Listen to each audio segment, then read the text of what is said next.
Robert was sweet while we were dating, but he changed drastically after we got married. He constantly brags about working at a top-tier company and lords it over me and the kids every day. I wanted to continue working after getting married, but Robert and his father John ordered me to quit, so I reluctantly became a housewife. One evening, Robert looked at me and laughed. "You've aged, haven't you? You were somewhat better when we got married. Being the housewife and goofing off has made you age even faster. Using the kids as an excuse to be lazy, it's only natural you become worthless as a person." "I've had enough. Let's get a divorce," I blurted out. Robert gave a sleazy grin. "Raise the 4 kids on your own. I won't help you at all." I almost laughed. Had he ever helped before? Thinking about being rid of the noisy bunch made me feel refreshed. I'll get the divorce papers from City Hall and slam them on him. "You can say whatever you want for now. Enjoy it while it lasts." I'm Scarlet, a 50-year-old housewife. I met Robert through my parents and married him 30 years ago. His verbal abuse has worsened over the years, becoming a constant headache. It wasn't like this when we were dating. Robert, who graduated from college and works for a top-tier company, often talked about his job during dates. I didn't understand all the jargon, but I thought he was serious and passionate about his work. Having lost my dad in childhood and seen my mom struggle, I wanted to marry Robert, who had a stable job, to give her peace of mind. Growing up without my mom around was hard for me. In contrast, Robert was raised by his dad after his parents divorced when he was a teenager. Not knowing my own dad, I was thrilled to have someone I could call dad, even if we weren't blood related. I hoped we could get along like a real father and daughter, but that hope was quickly dashed. After getting married, I found out that Robert was completely under John's thumb. Many of Robert's relatives are not salaried workers but run their own businesses or restaurants, and John also started his own business. Robert deeply respected John. "I got into a famous university and joined a company because I followed Dad's advice," he often said proudly. "Since the divorce from Mom, Dad raised me while expanding his company. He's an amazing man." "Yes, he is," I'd say, not knowing how to respond. "I'll make sure my son studies hard and gets into my alma mater's high school and college." I worked in Dad's company for a while but had to change jobs due to an injury, causing trouble for Dad. So, if I have a son, I plan to make him the successor to Dad's company. That's thinking too far ahead, especially when I wasn't even pregnant yet. Before we had kids, I could listen to him and laugh it off. But after giving birth to girls in succession, Robert and John gradually started to treat me coldly. When our 3rd daughter was born, John visited the hospital room, looked disdainfully at the baby sleeping in the bed, and clicked his tongue. "Another girl, hey? Robert, you've got a failure for a wife." "I'm sorry, Dad," Robert said. "Scarlet, if the next one's a girl too, we're getting a divorce. A wife who can't produce an heir is useless to us." Exhausted in bed after a difficult birth, I couldn't stop crying at their cruel words. The thought of divorce crossed my mind then. Later, when our son Thomas was born, John doted on him. Robert, John, and Thomas would go out to see animated movies, buy toys, and John would give Thomas an allowance, leaving Thomas confused and the daughters complaining to me about John. Every time I slightly burnt the food or a speck of dust fell after cleaning, Robert dramatically lamented and mocked me. "If this were your job, you'd be fired immediately." It must be nice for women to be supported by their husbands and laze around at home all day. I wish I could just play with the kids and slack off every day too. Hearing this always made me angry. I had wanted to continue working, but right after getting married, Robert and John ordered me to quit my job. "Are you sure you can handle your duties as a wife perfectly if you're going to slack off? Quit your office job," Robert said. John added, "That's right. You have to take care of him and do the housework perfectly. You don't need to work. His salary is enough to live on." I was appalled by their outdated attitudes but didn't want to argue with my husband or John as a newlywed, so I obediently complied. After Thomas started elementary school, I tried to re-enter the workforce as a full-time employee but was rejected everywhere. The reason was always the same. Having 4 children, they assumed I'd likely take time off for sickness or other issues. Reluctantly, I became a housewife and Robert treated me like a servant, constantly finding faults and criticizing me as a useless housewife. He used his busy job as an excuse to dump all household chores and parenting on me. I didn't mind handling the housework since I was a housewife, but whether I was sick or sleep-deprived after childbirth, he acted as if it had nothing to do with him, showing no support at all. Recently, I've been sleep deprived because of the baby's night cries. Robert, you're off tomorrow, right? Could you take care of the child for one night? Ha! I finally get a day off. Don't ruin my precious holiday. Taking care of the baby is a mom's job. You can at least handle that much. When I was at my limit after days of only 2 hours of sleep and asked Robert, who was laughing loudly at a video with a beer in hand, for help, he yelled at me. Another day, when I wanted to consult about the kids, he said, "You're an adult. Think and decide for yourself. You're a veteran, having raised 3 already. Don't rely on others." If he came home to find children's toys scattered on the floor, he'd immediately get in a bad mood. When I'm tired and come home to see the house in a mess, I lose the will to come home. You've been home all day, right? It should be clean. I'm sorry, Thomas was crying, and it was hard to prepare dinner.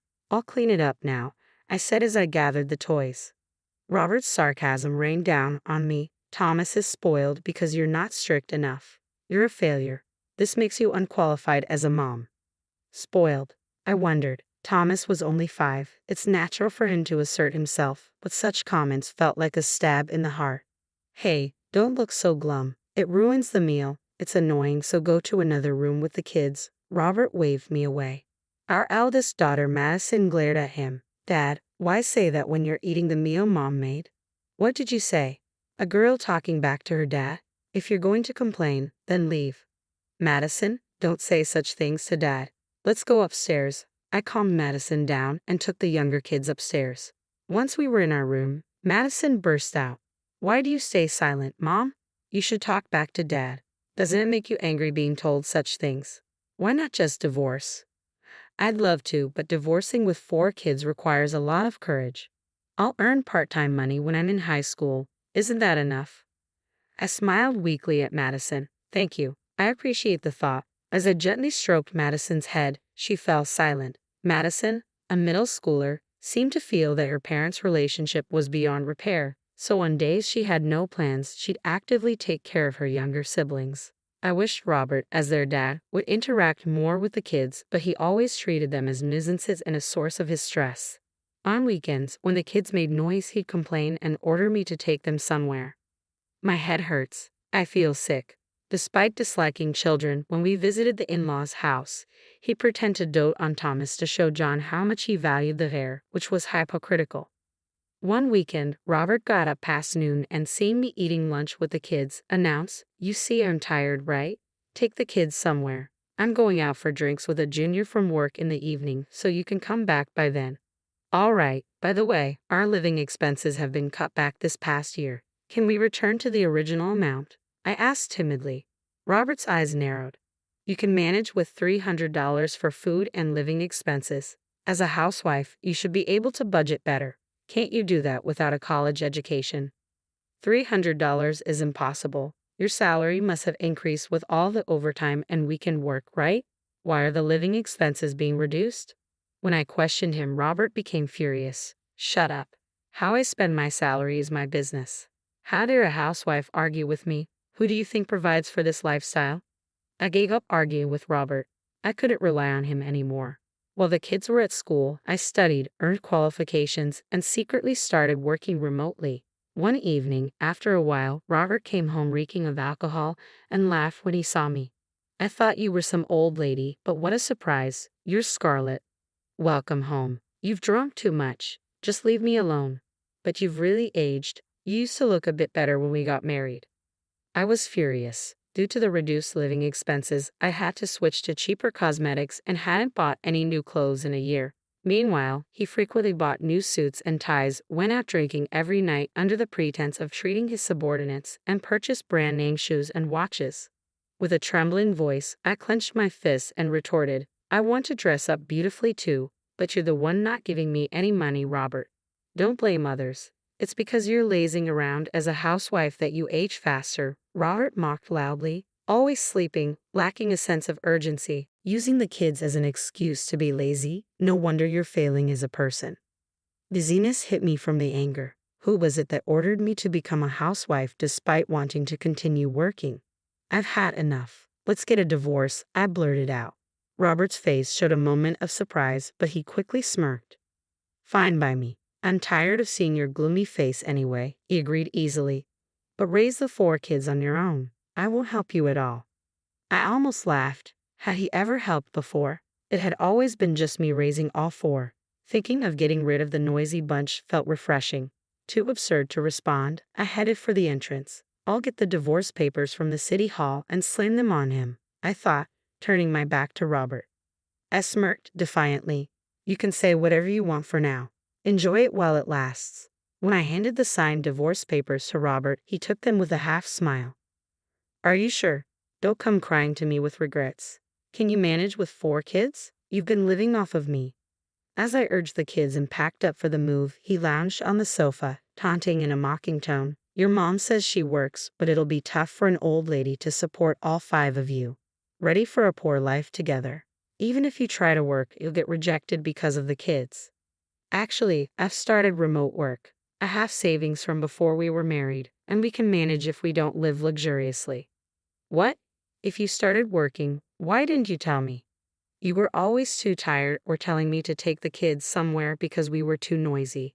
You never listened to me properly. Well, whatever. Your salary is probably way less than mine. Don't beg me for help. Ignoring Robert's sarcasm, I silently packed our belongings into cardboard boxes. The movers will come in 3 days to pick up our stuff, so leave it as is. Please take care of the divorce papers. Got it. Do whatever you want. I called the movers, took only the essentials and valuables, and drove to my parents' house. I planned to stay there for a while and look for a new place once things settled down. I briefly explained the divorce to the kids while packing, but in the car, I went over the situation again. Sorry it's so sudden, but we'll be transferring to a new school starting next week. I'm sorry, everyone. Yay, I love Grandma, so I'm excited. It's not far by bus. We can still play with our friends, so it's all good. The kids tried to cheer me up by acting excited, nearly making me tear up. Won't you miss living with Dad, Thomas? Not really. Dad doesn't like us, right? Thomas pouted. He always yells that we're noisy or annoying. When he's home on the weekends, he doesn't play with us or listen to us.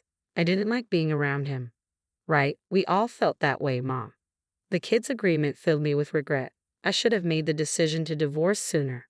When I called my mom to explain, she was surprised and saddened. Robert always played the good husband and dad when we visited my parents for Christmas, so my mom thought we were happy together. She was heartbroken by the news. After the kids went to bed at my parents' house, my mom told me, Scarlet, you can stay here as long as you like. We'll manage the living expenses somehow. Thank you, but I'll be okay. Could you introduce me to a lawyer, though? Of course, but you'll have to wait a bit since I'm fully booked right now. Let me know if there's anything you need help with, okay? Understood, I replied. My mom's strong words resonated with me. 6 months after the divorce, my children and I were starting to adjust to our new environment. As I returned home from shopping, I found Robert standing in front of the gate. His hair, now mixed with gray, was unkempt, and dark circles under his eyes made him seem utterly disheveled. He lunged at me as soon as he saw me with my bag, but I coldly shrugged him off. Who are you? Come on, don't be like that. I'm your master. I don't have a master. What does my ex-husband want at my parents' house? I asked, pushing him away. Robert began to rant in a near frenzy. I was suddenly kicked out of the house. What's going on? It wasn't sudden. You must have received several notices about paying the rent, right? If you ignore them, getting kicked out is inevitable. Why should I pay? Because you are the tenant. Hearing the commotion, a middle-aged woman from the neighboring house peeked out of her front door. Scarlet, what's happening? Should I call the police? No, it's okay. It's just my ex-husband who has come over. The woman glanced at Robert and frowned. Ah, that one. Scarlet, let me know if you need anything. With that, she disappeared back into her house. What have you been telling people about me? Let's go inside. We're causing a disturbance. Ignoring his question, I led Robert into the house. As soon as we were inside, Robert sprawled on the living room sofa and downed the coffee I offered before returning to the topic. That house was bought by your mom, wasn't it? Yes, but the deed was in your name, Robert. You were too proud to have it in your wife's name, saying it would be embarrassing. Robert seemed to remember, tilting his head as if to say, That's right. But back then, you were just a regular employee without enough money to pay the mortgage, so my mom used to transfer money into the account every month. Oh, that's right. Then stopping the transfer suddenly would be a problem for me, wouldn't it? You're dumb. Can't you understand that? I sighed, holding my forehead. Who's the dumb one here? Who in the world keeps paying their daughter's ex-husband's mortgage? Robert frowned. Your mom's rich, right? If she has money, she could have continued paying. It's unfair. Families should help each other in times of need. Who was it that told me not to rely on others when I needed help with child care? And aren't you a senior manager at a large company? Why are you so broke? Pressing him, Robert became flustered and replied, You know why. I was treating my subordinates.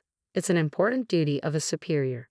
At the expense of our household budget, the time you reduce our living expenses coincides with when you started working overtime and on weekends. Robert's face stiffened at my observation. I had to maintain communication and motivate them to work harder because of the increased workload, Robert explained. Oh, I see. So you're kind to subordinates but cold to your own children and wife. Subordinates are different, they're endearing. Ah, I see. How about this suggestion? If you're kicked out, why not stay in a business hotel? I got some hotel vouchers from a friend of my mom's who runs one.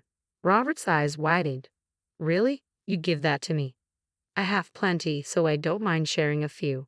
You do have your generous moments. I'll be sorted by this weekend, so that'll do. Handing over the hotel vouchers I received from my mom, Robert left in a good mood. Everything seemed set. On the weekend evening, while watching animal videos with the kids in the living room, the doorbell rang. At the door were Robert and John. I swallowed my surprise as they barged into the living room. John surveyed the relaxing children and bellowed, Watch such nonsense. That's why you're all so childish. The pleasant atmosphere of our weekend shattered, and the kids teared up from John's thunderous scolding. Then John turned his anger towards Robert. Robert, are you really leaving Thomas with this woman?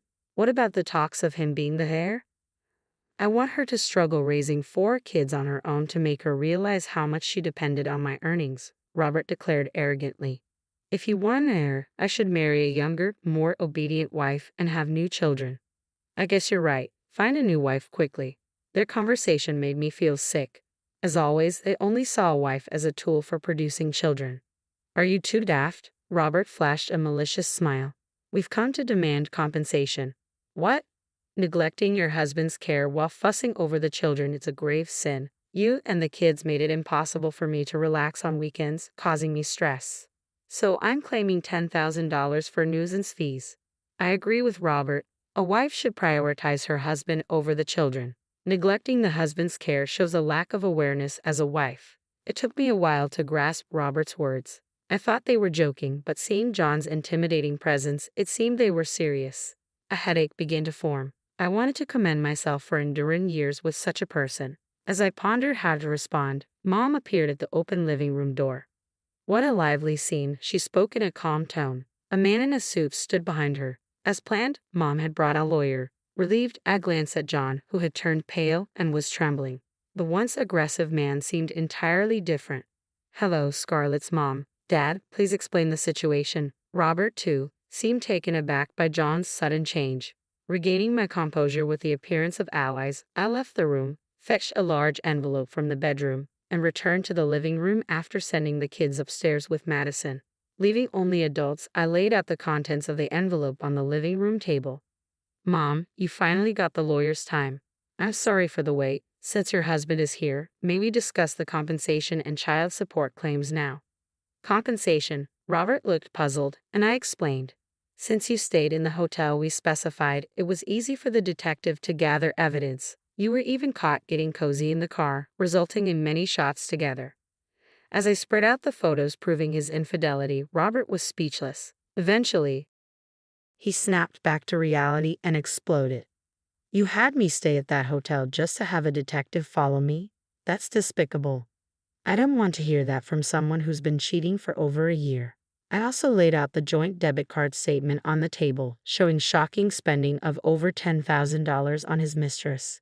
You were stingy with the household expenses, telling me to respect you as a corporate executive. Yet as a father and husband, you're the worst. John spoke softly after a silence. So it wasn't you, but Robert who was having the affair. That's right, she's making a big fuss over a mere affair. Truly a worthless wife, Robert retorted carelessly. John glared sharply at Robert. You damn liar. John suddenly exploded, and I tentatively asked, What did you hear, John? Jane explained with a displeased look. Robert told me that you were the one cheating, neglecting the kids and housework, dumping everything onto him. He also told me how you threatened to take the kids and leave, and he came to ask me for help. What? That's all lies. Would you like to hear the recordings of Robert with his mistress or the verbal abuse towards me and the kids? No, I'd rather not. Just like your mother, you're hopeless, John muttered irritably. After a moment of contemplation, he abruptly apologized deeply in front of me and my mom. Scarlet, I apologize for not investigating thoroughly and believing my idiot son's story. Please forgive me. Why the hell are you apologizing to them, Dad? Apologizing to women is shameful. Stop it, Robert said discontentedly, to which John hurriedly explained. Listen, you should apologize sincerely too. Scarlet's mom is a great benefactor to our family.